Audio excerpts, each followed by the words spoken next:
In the beginning of everything, there was no order, no light, no direction, no meaning. There was only chaos. The elements of what would one day become the universe already existed, but they were violently intertwined. Fire without purpose, water without boundary, earth without foundation. Nothing was separated, nothing was named. It was existence without design, motion without destiny, a vast and trembling absence of meaning. This original age did not pass in a moment. Chaos ruled for countless ages, stretching beyond memory and measure. No throne stood above it, no voice commanded it, no law restrained its power. The universe existed, yet it did not understand itself. Creation waited, suspended in confusion, as if the cosmos itself longed to be shaped, to be spoken into order. Yet, even within this boundless disorder, something was stirring.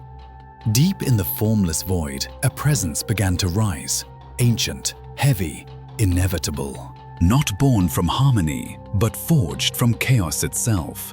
A force destined to give structure to the formless, to anchor what drifted, to define what had never been named. For chaos, though empty of meaning, was not empty of potential. And when the appointed moment arrived, the void began to yield. The darkness shifted, the silence cracked, and from the depths of confusion, the first foundation of the world prepared to emerge. Because chaos is never the final word. And then, from the depths of that formless chaos, Gaia emerged. Not as a fleeting force, but as a foundation. Solid, enduring, alive. She rose as the first great presence to give shape to existence, the living embodiment of the earth itself. Where chaos had been unstable and shifting, Gaia was firm. Where meaning had been absent, purpose began to take root. Gaia was defined by one sacred power above all others: fertility. From her came substance, continuity, and life. She was the soil beneath all things, the ground upon which the future would be built. Mountains would rise from her strength, seas would rest within her boundaries. Every living thing would one day trace its origin back to her vast and nurturing form. From Gaia's being, the first primordial deities were born. She brought forth Pontus, the god of the sea, whose waters would stretch vast and unending across the world. She gave rise to Urea, the spirit of the mountains, tall and immovable, standing as pillars between earth and sky. Each birth pushed creation further from chaos and closer to order. And so, the world began to take shape. Land was no longer formless, waters were no longer wandering, boundaries appeared, foundations were laid. From the womb of Gaia, creation advanced, step by step, because the earth itself had awakened, and chaos was slowly losing its grip. Part 3. From Gaia's boundless being, another presence was brought forth, greater in scope, higher in dominion. His name was Uranus.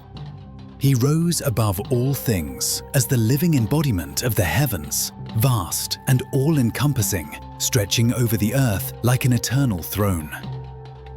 Where Gaia was foundation, Uranus was expanse. Where she anchored creation, he crowned it.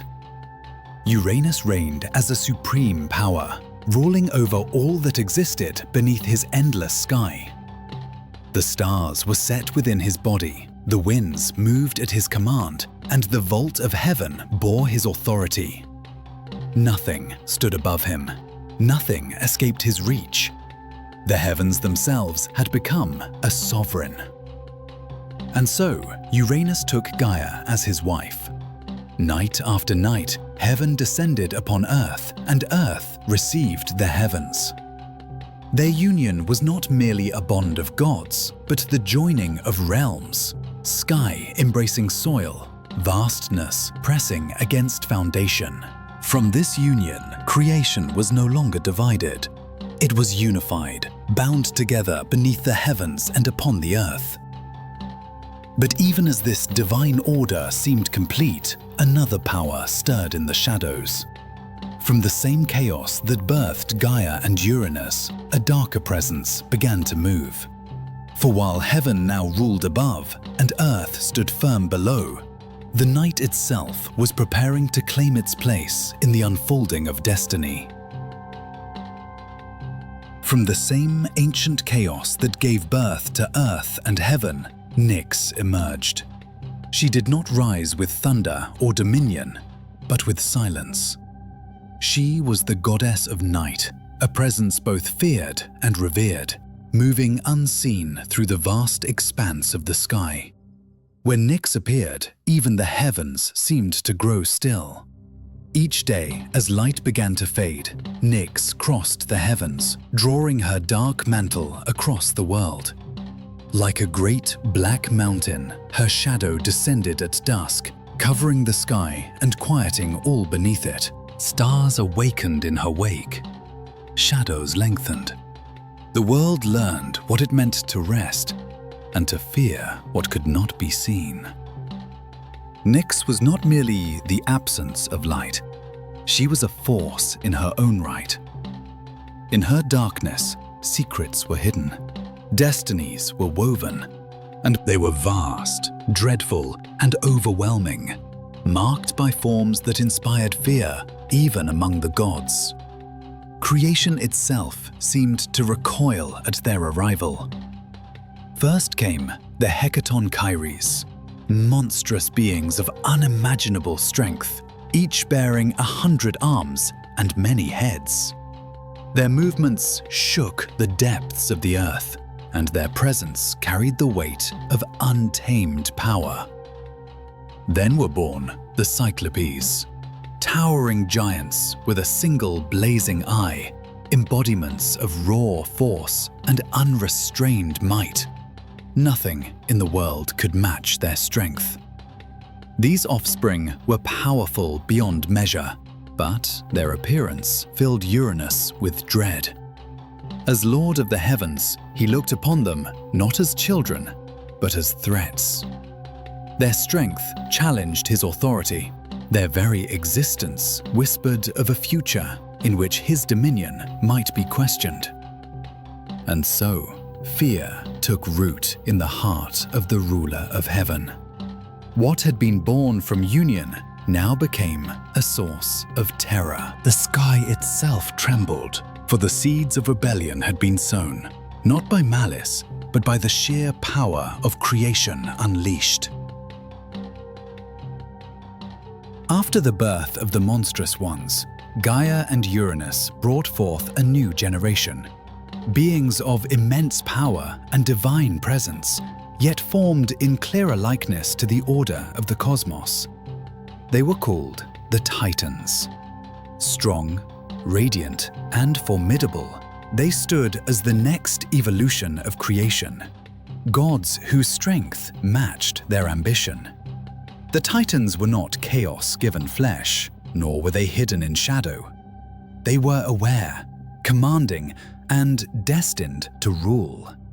Each carried within them a portion of the universe's power, and together they represented a force unlike anything that had come before. Their presence reshaped the balance of the divine realm. But when Uranus looked upon his offspring, his heart was no longer filled with pride. It was filled with fear. He saw in the Titans the reflection of his own beginning and the shadow of his own end. For he knew the ancient law of existence, that power gives birth to power, and rulers are not eternal. And so suspicion replaced love, dominion replaced fatherhood. Uranus, Lord of the Heavens, became a captive of his own dread. The sky that once covered creation in protection now loomed with threat, for the seeds of downfall had been planted in the heart of the one who ruled above all. Driven by fear, Uranus acted. He did not reason with his children, nor did he seek balance or restraint. Instead, he chose domination. One by one, he cast his offspring into Tartarus, a dark and dreadful abyss buried deep within the earth, far beneath the light of heaven. It was a place of imprisonment, where hope did not reach and escape was unthinkable. The Titans struck the walls of Tartarus with fury, their blows echoing through the depths. They raged, they struggled, they resisted, but the abyss held them fast. Trapped in the darkness, their power was silenced, their voices swallowed by the depths. They were not only imprisoned, they were buried alive, confined within the very body of their mother. For Gaia, the pain was unbearable. Their confinement was not distant, it was intimate. The Titans were pressed into her depths, and their violent struggle tore through her being.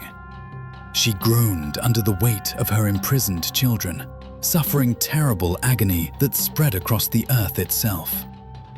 Mountains trembled, the ground shuddered, creation felt her anguish. And in that pain, something changed. Love turned into resolve. Endurance gave way to rebellion. Gaia could no longer remain silent, for the suffering of her children demanded action. The earth itself prepared to rise against heaven. Part 8. From the depths of her pain, she formed a plan. One born not of hatred, but of necessity. She called upon her children and asked who among them would rise against Uranus, who would strike down the sky itself and end the torment. One by one, the Titans refused.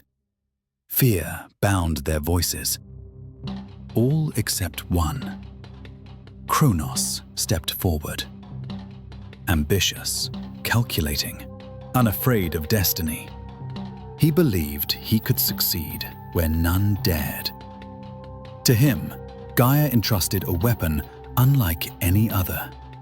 A sickle of diamond, forged for a single, irreversible act. With it in his grasp, Kronos ascended toward the heavens. There, upon a drifting cloud, Uranus lay in slumber, unaware that judgment was approaching. In a single, decisive moment, Kronos struck. The blade flashed. Heaven screamed.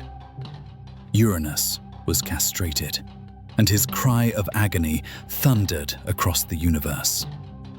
The skies burned crimson, stained by the blood of a fallen ruler. The severed flesh fell into the sea, and from its power, new deities were born within the waters. Kronos returned in triumph, breaking the chains of his imprisoned brothers and claiming victory. He was hailed as a hero, proclaimed the new sovereign of all existence. Heaven had fallen, and a new ruler had risen in its place. Kronos sat upon the supreme throne, celebrated as the savior of the Titans and the new lord of the universe. The chains of Tartarus were broken for his brothers, and the heavens no longer pressed down in tyranny. Order seemed restored. Victory seemed complete. Yet even in triumph, shadows remained. For Kronos did not free all who were bound. The Hecatonchires and the Cyclopes were left behind in Tartarus, cast aside as too dangerous, too powerful to trust. Fear, the very force that had driven Uranus, now quietly took root in the heart of his son. The pattern had begun again. Then, after the feasting and the praise had faded, a presence returned from the depths of the past. The spectre of Uranus appeared before Kronos, carrying a message heavy with doom.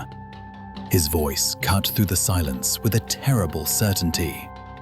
As Uranus had been overthrown by his own descendant, so too would Kronos be cast down by his own son. The words settled like a curse. Fate had been spoken. Destiny had been sealed. Kronos, now ruler of all, stood condemned by the same law that had raised him to power. For the throne of heaven was never eternal. Power would pass, kings would fall, and the cycle of rebellion would continue. Because even the mightiest ruler cannot escape the prophecy written into the fabric of existence.